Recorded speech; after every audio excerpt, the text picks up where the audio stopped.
ये और भांजियों, आज बुद्ध पूर्णिमा है। आज के दिन ही बोधि वृक्ष के नीचे भगवान बुद्ध ने ज्ञान प्राप्त किया था। भगवान बुद्ध ने कहा था, सर्वम दुखम, दुख समुदय, दुख निरोध और दुख निरोध गामिनी प्रतिपद। मतलब दुख है, दुख का कारण भी है और कारण का निवारण भी किया जा सकता है। और उसके लिए उन्होंने अष्टांग मार्ग बताया। उन्होंने हमें मध्यम मार्ग पर चलने की शिक्षा दी। उन्होंने अनुशासित जीवन जीने का मार्ग हमें बताया। आज कोरोना संकट ने मानवता को एक बार फिर से झकझोर कर रख दिया। यह अलग बात है कि आज हम कोरोना संक्रमण को नियंत्रित करने की स्थिति में आ रहे हैं। जैसा मैंने बताया, भगवान बुद्ध ने कहा था, दुख तो है और दुख का कारण भी है। ये कोरोना वायरस का दुख हमारे सामने आया। वायरस फैलने का कारण भी है, लेकिन उस कारण का निवारण किया जा सकता है। उसके कुछ उपाय हमने किए हैं और इसलिए आज मुझे यह बताते हुए संतोष है कि आप सबके प्रयासों से, केवल सरकार के नहीं, आपके समाज के, आप सबके प्रयासों से कोरोना संक्रमण अब मध्य प्रदेश में नियंत्रण की स्थिति में है। कल हमने 70,000 से ज्यादा टेस्ट किए, लेकिन उनमें से पॉजिटिव केस आए 2,189, 7,846 स्वस्थ होकर घर वापस गए। पॉजिटिविटी रेट घटकर अब 3.1% के आसपास रह गया है और रिकवरी रेट बढ़कर, मतलब स्वस्थ होने वालों की दर 93.39% है। मतलब 100 बीमार जो थे, उनमें से 93 से ज्यादा लोग स्वस्थ होकर जा रहे हैं और यह प्रतिशत लगातार बढ़ता जा रहा है। लेकिन निश्चिंत मत हो जाना, संकट अभी टला नहीं है, खतरा अभी बाकी है। वायरस हमारे बीच है। यह बात सही है कि आज 17 जिलों में 10 से कम पॉजिटिव केस आए हैं, लेकिन आज भी इंदौर और भोपाल में बहुत सावधानी की आवश्यकता है। दोनों में लगातार 500 से ज्यादा पॉजिटिव केस आ रहे हैं। रतलाम, रीवा, अनूपपुर, सीधी, इन जिलों को भी ध्यान देने की जरूरत है। और ध्यान केवल इनको नहीं, संपूर्ण प्रदेश में देने की आवश्यकता है। यह संक्रमण की दर कम क्यों हुई? इसलिए कि हमने कोरोना कर्फ्यू लागू किया। यह संक्रमण को नियंत्रित करने का मध्य प्रदेश का अलग मॉडल है और वो मॉडल है जनता का, जनता के लिए, जनता के द्वारा मॉडल। अकेले सरकार ने नहीं किया। हमने संकट से निपटने के लिए क्राइसिस मैनेजमेंट ग्रुप्स बनाए। गांव का क्राइसिस मैनेजमेंट ग्रुप, शहर के बाढ़ का क्राइसिस मैनेजमेंट ग्रुप, ब्लॉक के क्राइसिस मैनेजमेंट ग्रुप और जिले के क्राइसिस मैनेजमेंट ग्रुप। जहां जिले में प्रभारी मंत्री के साथ आदरणीय सांसदगण, विधायकगण कलेक्टर, एसपी, सभी स्तर के जनप्रतिनिधि, सामाजिक राजनीतिक कार्यकर्ता, समाज सेवी, वहीं ब्लॉक में आदरणीय विधायकों ने लीड किया उसको, उनके साथ सरकारी और सामाजिक राजनीतिक दलों के कार्यकर्ता, पंचायत सचिव, रोजगार सहायक, आंगनवाड़ी कार्यकर्ता, आशा कार्यकर्ता, पटेल, मुकद्दम, एएनएम, चौकीदार, निचले स्तर का अमला भी साथ जुट गया। और जो भी फैसले हमने किए वो विकेंद्रित किए। गांव में कोरोना कर्फ्यू कैसे लगेगा, यह फैसला आपने अपने गांव में किया। कौन सी गतिविधि बंद रहेगी, गांव से आना जाना आपने बंद किया। काम कैसे चलेंगे इसका तरीका आपने तय किया। किल कोरोना अभियान चला। गांव के क्राइसिस मैनेजमेंट की टीम सर्वे दल के साथ घर घर पहुंची। आप अगर घर घर ना जाते तो कई लोग बताते ही नहीं कि खांसी और बुखार है। आपने बाकी व्यवस्थाएं भी संभाली। आपका अमूल्य योगदान है। वैसे ही शहर के बाढ़ का क्राइसिस मैनेजमेंट ग्रुप, उसने अपनी वार्ड की व्यवस्थाएं संभाली। बाढ़ में गतिविधियां बंद करने का काम किया, आना जाना नियंत्रित किया।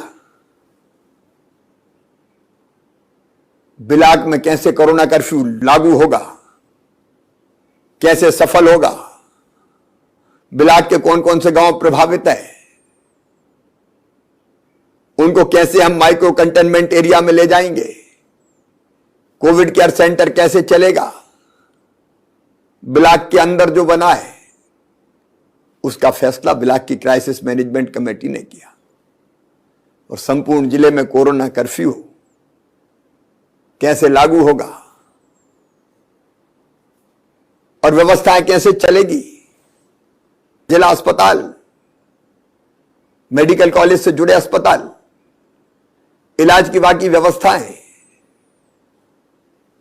सारी चीजों पर नियंत्रण जिले के क्राइसिस मैनेजमेंट ग्रुप ने किया।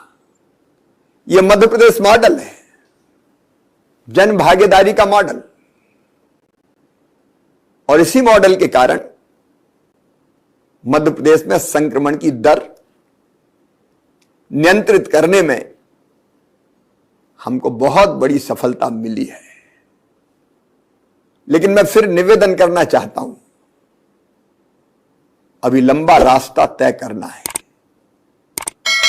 कोरोना कर्फ्यू लागू है,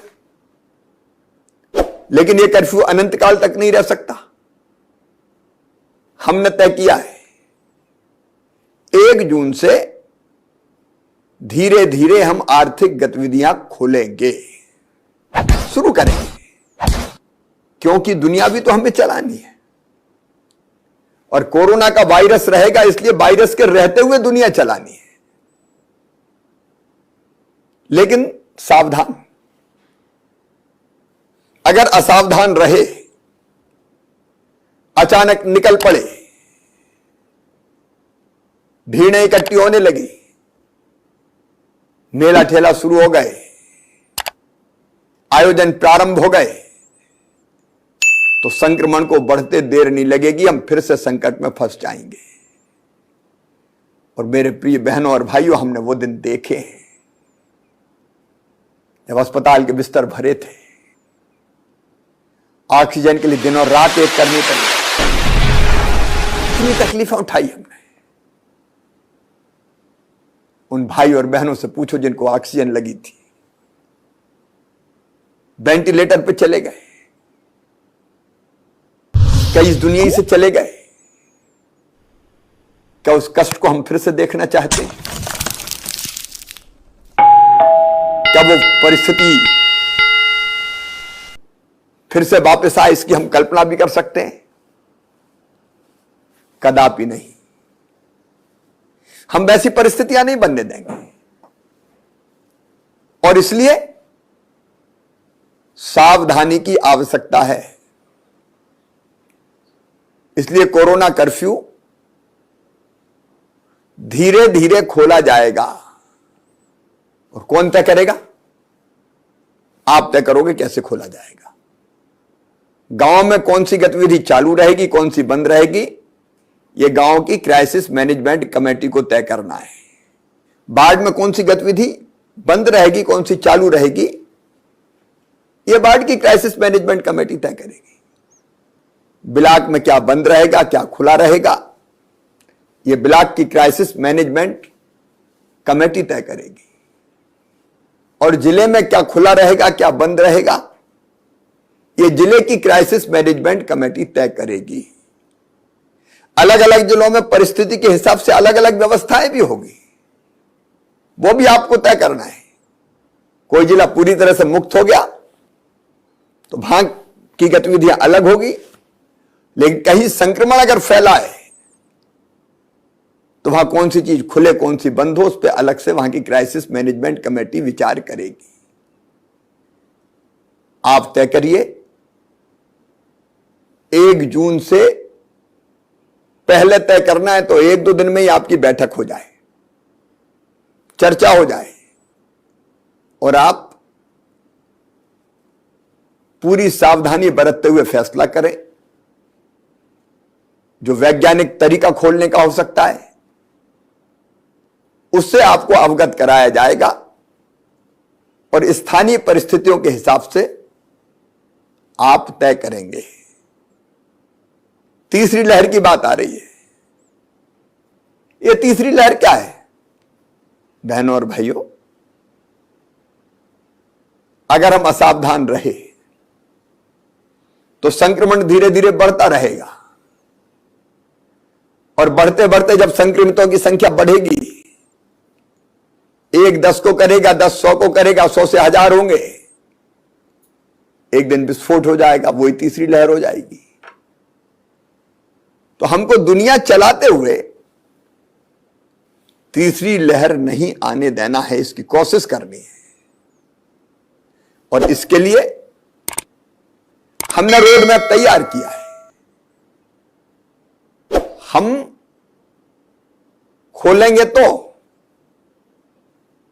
लेकिन सब चीजें नहीं खोलेंगे। आयोजन पूरी तरह से बंद रहेंगे। राजनीतिक रैलियां, सभाएं, धार्मिक आयोजन, शादी विवाह में भी बिल्कुल मिनिमम संख्या 10 इधर के आ जाएं, 10 उधर के आ जाएं, और जो आए वो टेस्ट करवा के आए। हम वही टेस्ट की व्यवस्था भी कर देंगे ताकि कोई पॉजिटिव हो तो पहले से सावधान हो जाए। कई जगह शादियों ने परिवार के परिवार तबाह कर दिए थे। उसलिए कौन सी गतिविधि कितनी खुलेगी, परिस्थिति देख के हमको फैसला करना है।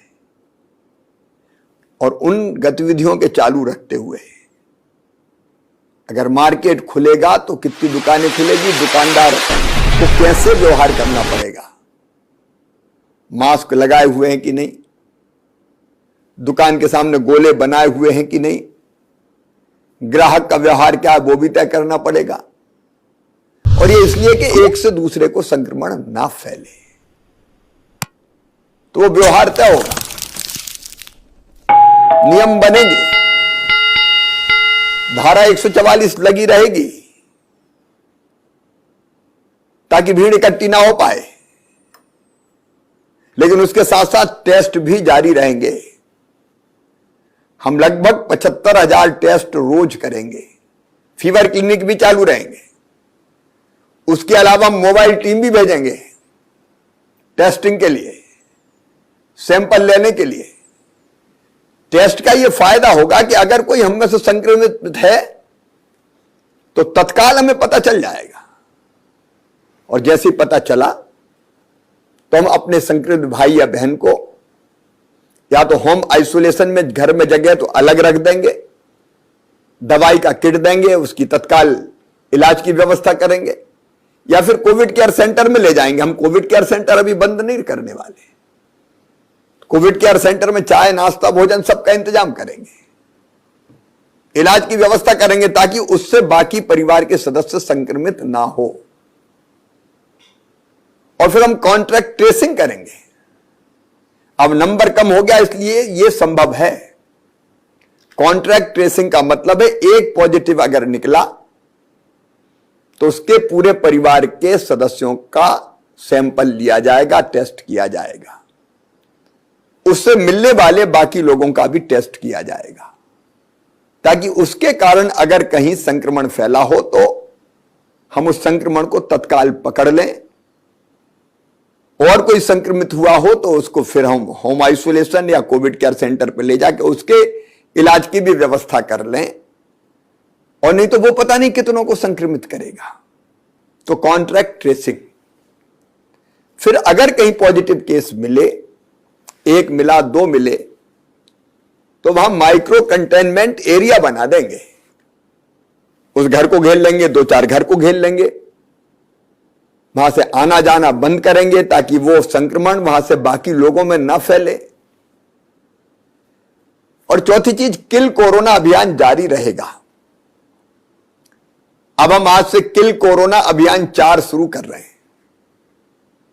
मतलब गांव गांव में टीमें जाती रहेगी, सर्दी जुकाम बुखार वालों को ढूंढती रहेंगी क्राइसिस मैनेजमेंट ग्रुप के साथ, ताकि किसी को सर्दी जुकाम बुखार है तो उसकी तबीयत ना बिगड़े, तत्काल दवाई का निःशुल्क किट उसको दे दें, वो दवाई खाना शुरू कर दे और उसका टेस्ट हो जाए तो तत्काल पता चल जाए।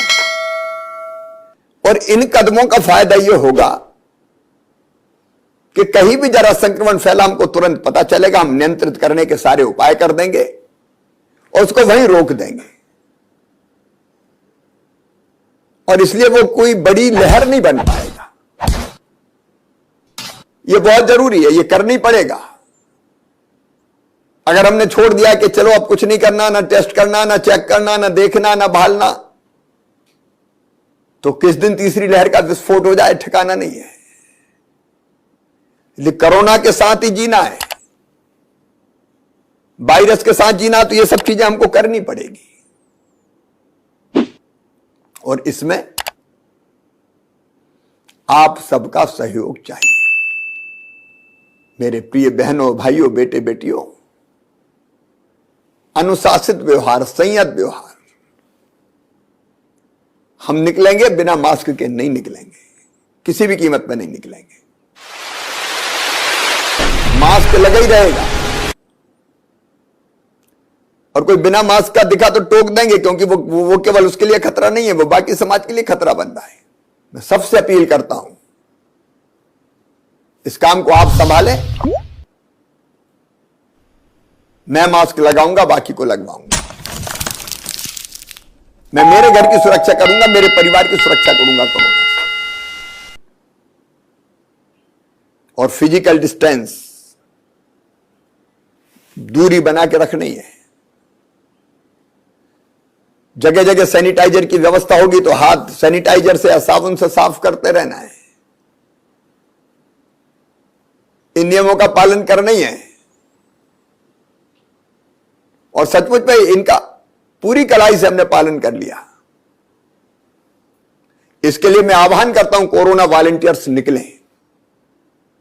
अभी 1,17,000 कोरोना वॉलंटियर काम कर रहे हैं। मैं अपील करता हूं,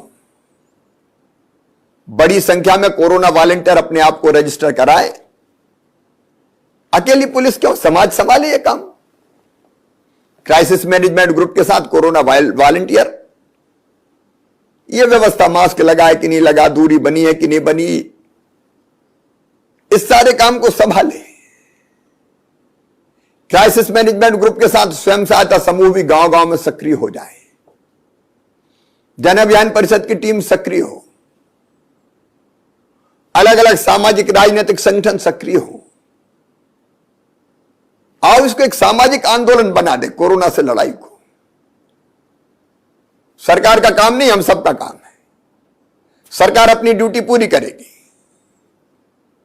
मैं आपके साथ खड़ा हूं, कोई कसर नहीं छोड़ूंगा। कई तरह की योजनाएं हमने बनाई, उन पे आज विस्तार से चर्चा नहीं कर रहा, जनता को राहत देने के लिए वो जारी रहेगी।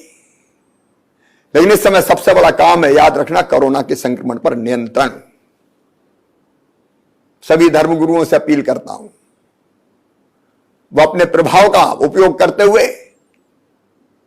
अपने अनुयायियों को अनुशासित रहने के लिए प्रेरित करें। राजनीतिक दल राजनीतिक कार्यकर्ताओं को दिशा निर्देश दे। सामाजिक संगठन, स्वयंसेवी संगठन समाज को अनुशासित रहने का संदेश दे। आओ मध्य प्रदेश को मॉडल बना दें कोरोना नियंत्रण का। दुनिया चलाते हुए कोरोना का नियंत्रण, यह हमें करके दिखाना है। और हम ठान लेंगे तो हम कर देंगे। मध्य प्रदेश एक अलग राह बना देगा संक्रमण पर नियंत्रण की। बहनों और भाइयों, असंभव कुछ नहीं है। खम ठोंक खेलता है जब नर, पर्वत के जाते पैर उखड़। मानव जब जोर लगाता है, पत्थर पानी बन जाता है। आज इसीलिए मैं आपसे अपील कर रहा हूं, अपने लिए, अपनों के लिए, अपने प्रदेश के लिए, और अपना प्रदेश हम बताएंगे तो अपने देश के लिए भी आपका यह सहयोग चाहिए। मेरे बहनों और भाइयों, आपने अभी तक सहयोग दिया है, मुझे पूरा विश्वास है। अनुशासन का पालन करके कोरोना नियंत्रण के लिए सक्रिय भूमिका निभा के एक अलग राह बना देंगे आप मध्य प्रदेश में कोरोना नियंत्रण की। आइए मिलकर हम संकल्प करें, मैं अपनी ड्यूटी निभाऊंगा। अगर यह संकल्प सबने कर लिया, मैं अनुशासन का पालन करूंगा, मैं नियमों को मानूंगा, तो अपना प्रदेश कोरोना से मुक्त ही रहेगा। कोई लहर हम नहीं आने देंगे। हम इलाज की और बाकी सब व्यवस्थाएं जारी रखेंगे। स्वास्थ्य सेवाओं को सुदृढ़ करेंगे। डॉक्टर, पैरामेडिकल स्टाफ की भर्ती, ऑक्सीजन प्लांट, ये अनेकों उपाय हम जारी रखेंगे। लेकिन हम स्थिति को बिगड़ने ही नहीं देंगे, यह संकल्प सबसे बड़ा है। आइए हम मिलकर साथ चलें और कोरोना पर नियंत्रण करके दिखाएं। बहुत बहुत धन्यवाद, प्रणाम, नमस्कार।